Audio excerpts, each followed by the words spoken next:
Boston.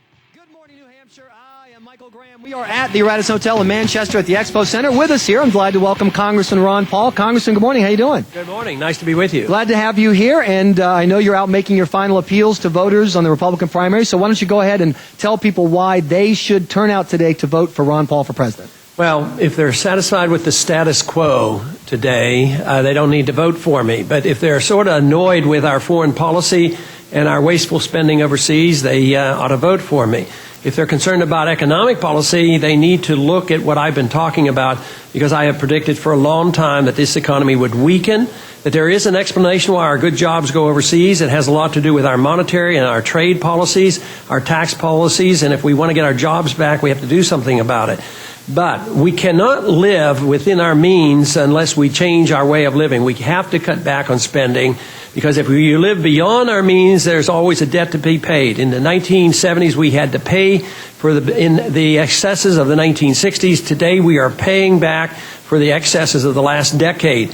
So what I'm talking about is going back to the Constitution, emphasizing not the nanny state or the warfare state, but to emphasize personal liberty, personal responsibility, free markets, and sound money, looking at our monetary system in the Federal Reserve, getting rid of the income tax. I want significant change, but it's nothing new. It's just bringing back all those ideas and principles that have made America great. And ladies and gentlemen, you have just heard what I love about Congressman Ron Paul. The tragedy is that Americans don't want independence and personal responsibility. They want someone to tuck them into bed at night, wake them up in the morning, feed them breakfast, put a thermometer in their mouth, and make sure that nothing ever goes wrong. Congressman, are you really trying to get people who think it's not their fault that they signed a mortgage deal that had a 2-year balloon in it to go to you and say you're going to hold them responsible? No. They don't want you. They want someone to give them a hug and say it's all going to be all right and someone else will pay for it. And take care of it. And, you know, just like the housing bubble was built by the Federal Reserve and housing programs, when you do the bailout, guess who the bailout's going to go to? It'll go to the mortgage companies and the builders and whoever got involved, who already made the profits.